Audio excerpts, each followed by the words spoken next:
That was Laura Scott there. Now, bit of an odd question for you. How old do you think your borough is? Maybe younger than you think, because it's hard to believe it was only 60 years ago this week that the local government map of London was set, establishing the 32 boroughs that still exist today. And to tell us some of the unusual ways they were named and created, I'm joined by comedian and self-confessed Greater London nerd Jay Foreman, who's behind the YouTube channel Unfinished London. But first, before we get to that, here's a taste of how much confusion the new boundaries still cause.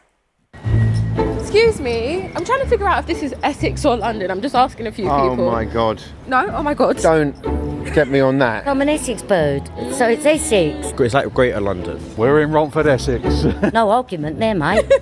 East London. Oh, it's so confusing. You're actually in London. It's the London Borough of Havering. They changed it to London in 1965. They shouldn't though, should they? It's this whole age-old debate. Why do you think it exists? The post office still sees us as Essex. Romford, it's Essex, but it's London. So it's Londessex.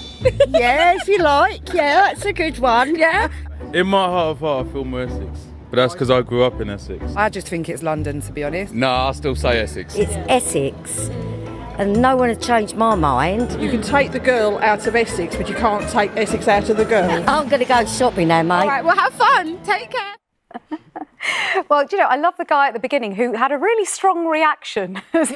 People take this incredibly seriously. Yeah. I think what this shows is that no matter where you put the official political line, there are always going to be people that feel like they're on the wrong side. Well, so Jay, what is the answer then? It depends on what counts as your criteria. So if you ask the Post Office, Essex is in one place. And if you ask the Greater London Authority, then Greater London overlaps some of it. The story is, before 1965, the area that we now call Greater London was made up of 86 tiny little authorities, and they all were different sizes, they had different powers.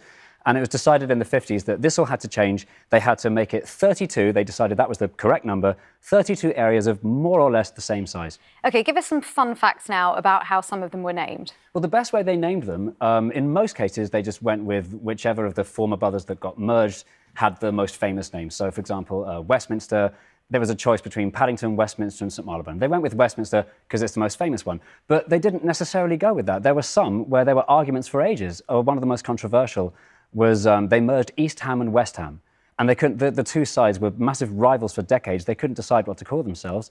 They put it to the public, and the public decided it should be either Hamstrung or Ham Sweet Ham or Ham Sandwich. Could have been worse. Could have been Hammy McHamface. Yeah, it's the Hammy McHamface of the 60s. They went with, it was quite clever. They decided it should be Newham, and that quickly became Newham. Oh, there you go. And we've got to talk about logos now, because you have quite a passion for borough logos. In fact, let's have a look at a snippet now where you, I guess, rap about the logos. The 32 logos are river, river, river, leaf, text with website underneath, fox's head with eagle's palms, lots of boring coats of arms, flower, tree, tree, tree, stolen from the BBC, very 90s, round and bold, painted by a 5-year-old, flappy triangles appeal, happy crown and water wheel, circle skyline, painty, lame, looks like someone signed their name, swirly B and swishy N, boring coats of arms again, 8 blobs no one understands, that completes that, oh, it's hands!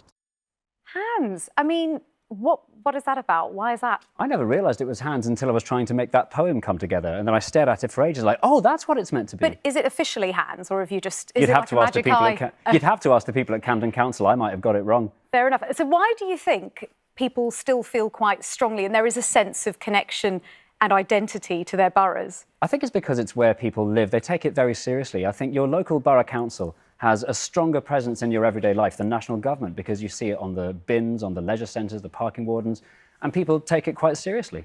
And there have been disputes around certain boroughs and the creation of them. It's not all been plain sailing, has it? Most of the time, the boroughs that they set up back in 1965, they've just been these tiny little adjustments here and there, but in general, they've stood the test of time and they're still pretty much where they were, which means they did an OK job. But there are always going to be people that argue like they're on the wrong side of a boundary, like people in Watford who say that they should be part of London, but they're not.